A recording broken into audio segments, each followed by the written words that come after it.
Esta semana tuvimos como punto importante en la agenda, bueno, hubieron dos cosas realmente, la conferencia del señor Powell, el libro B. Ok, las declaraciones del señor Powell el lunes pasado reflejó dos cosas que no nos sorprenden. Obviamente habló de muchas cosas, creo que fue repetitivo, pero saqué dos punticos que también son repetitivos, pero al fin y al cabo es la esencia de su discurso. El señor Powell indicó que la Fed no esperará hasta que la inflación baje al 2% antes de recortar tasas. La Fed obtiene más confianza en que la inflación se está enfriando en el segundo trimestre debido a los últimos reportes que hemos tenido de inflación. Bueno, ya llegamos al 3% de inflación. Evidentemente hay una tendencia bajista, de la inflación, por lo que eso le brindó confianza a la Reserva Federal y al señor Powell. Las expectativas de recorte se siguen manteniendo como lo hemos venido conversando. El mercado está descontando 2 y hay una potencial tercer recorte. Todo va a depender de los datos que nos vaya arrojando el mercado, pero hasta ahora el mercado está descontando 2 recortes de tipos de interés. Ok, para la siguiente semana macroeconómicamente será bastante tranquila. Lo más relevante es la posibilidad de recorte de tipos de interés en Canadá, que es bastante elevado. De hecho, la previsión lo está viendo así, 25 puntos básicos. Recortaría Canadá la semana que viene. El resto será una semana preparada para allanar el camino para la siguiente semana, que sí tendremos platos fuertes. Tendremos el 31 de julio decisión de tipos de interés y luego el 2 de agosto tasa de desempleo con nóminas no agrícolas. El mercado esta semana tomará el sentido en el momento en que tengamos las previsiones de la siguiente semana. La decisión de tipos de interés no sería sorpresa, pues el mercado estima ya de que no va a haber recortes en julio, sino en septiembre. Por lo tanto, lo que movería el mercado esta semana es el anuncio de la previsión de las tasas de desempleo. Entonces hay que estar muy pendiente porque es lo que realmente vendría a impactar esta semana, ¿no? En cuanto al mundo cripto y los mercados en general, como ya lo hemos conversado, hipotéticamente, si el señor Trump llega a la Casa Blanca, ¿qué podría pasar? ¿Qué nos traería? Y cómo yo me preparo para los próximos 4 años de, en teoría, su potencial gobierno, ¿no? Sin profundizar mucho, lo veo todo resumido en la siguiente frase: imprimir dólares por tonelada, lo que tendrá como consecuencia el inicio de un nuevo ciclo económico. Si lo sabemos capitalizar, tendremos la oportunidad de nuestras vidas. Sin embargo, traerá 2 consecuencias, una buena y una mala para la economía. Pero ojo, ambas son grandes oportunidades para nosotros. Por eso hay que estar preparado. Así que quédate, no te vayas, porque te voy a explicar cuáles van a ser esas 2 consecuencias y cómo pienso yo atacarlas. Así que tú deberás tomar la decisión de cómo también aprovecharlo. Ok, la primera consecuencia de imprimir dólares por toneladas va a ser el crecimiento de los mercados. Esto será el catalizador alcista de Bitcoin y de todos los mercados realmente, ¿no? Porque no solamente va a crecer Bitcoin, va a crecer absolutamente todo. ¿Por qué? Porque aquí se daría inicio a lo que se llama expansión cuantitativa, que es nada más y nada menos que la creación de dinero sin respaldo. Y esto a su vez genera la liquidez necesaria para garantizar el crecimiento de la economía. La consecuencia de imprimir dinero son las siguientes. 1. Se puede evitar la recesión que tanto se habla para finales del 2025 o principios del 2026. Es una posibilidad. Tampoco imprimir dinero garantiza el salto de las crisis, pero las posibilidades se disminuyen. Se pueden bajar impuestos para incentivar nuevas inversiones y a su vez, obviamente, eso puede crear un déficit fiscal, que todos sabemos cómo se va a cubrir ese déficit fiscal, imprimiendo toneladas de dinero. El gobierno tendrá mucho más dominio fiscal y control de la Fed. La Fed posiblemente deje de ser independiente, a ser bastante dependiente, ¿no? Esto siempre trae como consecuencia que el gobierno gaste más de lo que puede con el fin de hacer crecer la economía. pasaríamos radicalmente de políticas restrictivas a políticas expansivas. Okay. Esto ocasionaría un aumento en la monetización de la deuda gubernamental por parte de la Reserva Federal, lo que evidentemente es favorable, no lo podemos decir que es evidente, pero podría favorecer al mundo de las criptomonedas, porque las inversiones buscan siempre activos descentralizados e independientes como refugio. Ahora, los gobiernos se financian mediante dos vías. Uno, por recaudación fiscal, o sea, impuestos, o pidiendo prestado mediante bonos, o sea, deuda.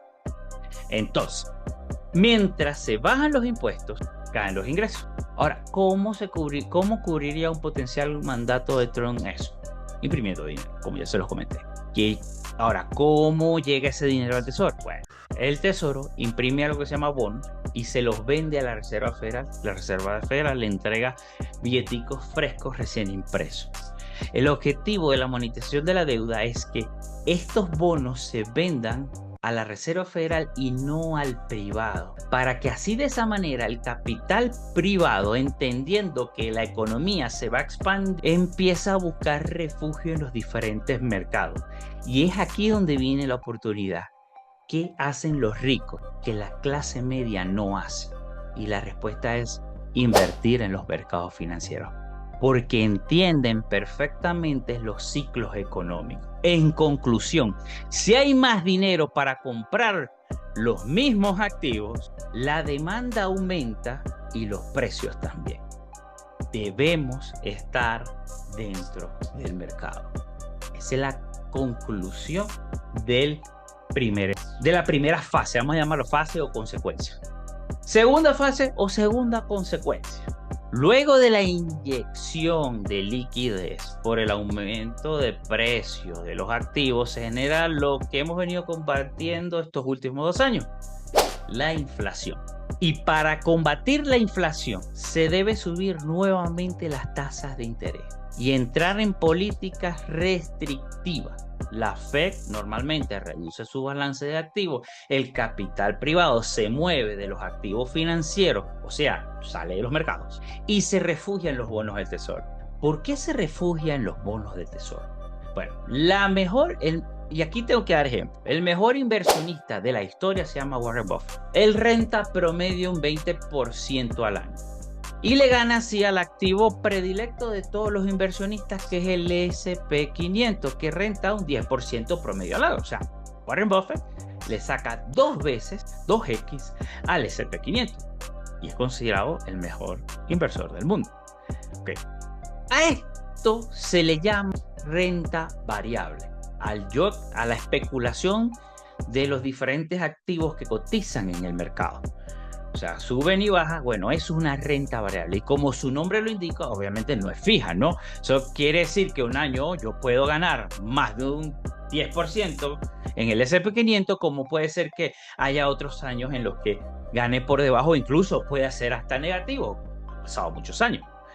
Okay. Es allí donde los bonos cumplen un papel importante, como ofrecen una tasa fija. Y cuando ésta supera el 5% o más, se hacen apetecibles para esos grandes inversionistas que comienzan a sacar dinero de los mercados y comienzan a refugiarse en estos bonos porque les van a garantizar una renta de un 5% o más fijo al año sin ningún tipo de riesgo. Entonces ahí es donde ellos se cuestionan.